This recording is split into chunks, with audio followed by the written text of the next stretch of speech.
What about snoring? What about snoring? So what is snoring? What is snoring? And is that, because you see a lot of people that get like sleep apnea masks, like a lot of thick, rich white dudes like laying in bed at night trying to just really hide from their wives, probably from intimacy, but also just pretending they're Bane or whatever in their fancy houses or whatever. But what's really going on with snoring? What's really going on with sleep apnea? So snoring has been so normalized, right, that around 50% of the population does it on occasion, and something like 20 or 30% might do it chronically. Depends on how you measure that. But it's not normal, right? There is no part of that is normal, because if you are struggling during sleep, during the time that we're supposed to be lights out, shut down, the body needs to repair everything in order for you to function properly and not get chronically sick the next day, the next week, the next few years, right? We have to have restorative sleep. And this is a known thing, right? Everyone's talking about sleep now. Yeah, for sure. If you're snoring, you're not allowing that to happen. So in the back of the throat, those soft tissues, right? Most snoring, not all of it, is through the mouth. Some people snore through their noses.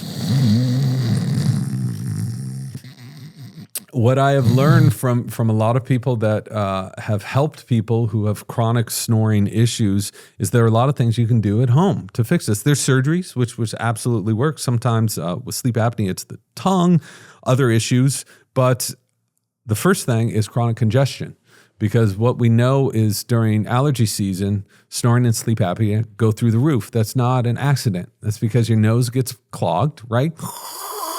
And you're breathing through the mouth. Another thing is during the day, we are breathing so heavily, like over breathing all day long, that we carry that over to night. So what these people do, there's a bunch of different things. You can put a little tape on your mouth. You can sleep on your side. But one of the main things they do is to train you to breathe very lightly during the day. Just that breathing that we were doing. For instance, if I were to ask you to breathe heavily through your mouth right now and make a snoring sound, how hard is that? Okay, you can do this without a very, very rich snoring sound. There it is. Now breathe very slowly in and out through the nose and try to make that same sound very slowly with your mouth closed, and try to make that sound.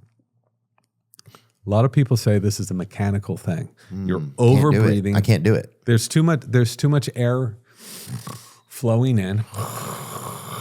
And so you make that snoring sound. Sleep apnea is a different thing. That's when you choke on yourself. It can be from your tongue. Most of the time, the tongue is falling back, or there's constriction. If you are morbidly obese, very obese, you can get this lateral compression against the throat, right? And there's some things that happen in the nose. People are given CPAPs as a cure for it. It cures nothing. CPAPs can actually make your sleep apnea worse over time. And around 50% of people given CPAPs within a few months aren't going to use them anyway, but they're too embarrassed to give them back to their doctor. So to be clear, if you have sleep apnea, these things are an amazing Band-Aid to get you over that hump. You can't be choking at night, but it's not fixing the core issue. The core issue for so many people is that mouth that is too small for your face. It's an airway that is not properly developed. The back of our airways is covered in this flesh, right? That flesh needs to be firm, right? We exercise everything else in our bodies, right? Our muscles, our biceps, our legs, but we're not exercising our airway. So you can do this with exercises, with myofunctional therapy, very stupid name for an amazing therapy that allows people to stiffen those tissues, to allow you to take that easy breath without any constriction so that you don't snore. I guess I've been told I snore, but I think it's just sometimes, it's just kind of occasional. But I certainly understand how just starting to breathe through your nose and just have a pattern that your body can rely on would make everything less stressful, What about mouth tape? You hear about mouth tape a lot. Is that just... So we do know around 60 to 65% of us sleep with an open mouth. We do know if you're breathing through an open mouth at night, it makes you more susceptible to snoring and milder sleep apnea. We know this, okay? We know that if you convert to nasal breathing, we know anecdotally at least, that a lot of people claim that they're snoring a lot less, that they're sleeping a lot better. I did a very small experiment at Stanford in which we compared mouth breathing over 10 days to nasal breathing at night. When I was mouth breathing, I don't snore. When I was mouth breathing, I snored throughout the night. I also had sleep apnea. The moment I went to use a little sleep tape to breathe through my nose, it all went away. I've heard this hundreds and hundreds of times because of those mechanics. When air is coming in slower, when it's coming in pressurized, it's a lot harder to make that. Doesn't work for everyone. And so you see these advertisers on Instagram or whatever saying everybody needs mouth tape. If you're part of the 40% that sleeps with a closed mouth, you don't need mouth tape. For other people, it's something you might want to explore. I'm not here to push this on anyone. I can say it's absolutely changed my sleep. I track my sleep. Wow. I have proof that it works. I can also say that thousands of other people have found the same thing. Is it hard to use? I've never used it. Very, very easy to use. And I'm so addicted to it. This is how neurotic I've become that I have a hard time sleeping without it, which is why I travel with it when I'm camping. I bring my little piece of tape. I brought a little piece of tape today. I had a feeling you were going to ask me about this. Yeah. In the morning, I had my little roll of tape by me. And I said, I know I'm going to forget this, so I'm going to put it on the back of my watch. So the mouth tape thing, there's all these different brands that weren't around, until a couple of years ago. And they're all saying, mine's the best. You can only use this, blah, blah, blah. Don't listen to any of that, right? So any micropore tape, surgical tape, this is the technology I'm going to show you. This is how sophisticated this technology is. This is micropore tape you can buy at any drugstore. What I do for my mouth tape, I'm done. I can talk to you. I can cough, right? If I had a straw, I could take a sip of water. Doesn't look so hot. But what this is doing is it is reminding me throughout the night to breathe through my nose. The point is not to do a hostage situation. I have found, and a lot of other people have found, it's just a reminder. And if you snore, and there's a way you can test this, I'll tell you about it. If you get acclimated to wearing this in the day, this is so important, is wear it for 10 minutes, answering email, doing the dishes, sitting around watching TV, increase that time throughout a couple of weeks, and then move on to trying it at night. It's just a reminder. This little piece of tape, we have heard stories about, including asthma, autoimmune issues. Again, these were not studied in an official randomized clinical trial, but it's still important that now with all these wearables, people can track everything. They have their own data and they see what works. But this is it. And it's free and it's available for everybody. Wow, that's simple. And so that's just some basically 3M medical tape. It's I don't get paid by any of these brands to say any of this stuff. The stuff that I found is pretty good is the 3M micropore sensitive skin tape.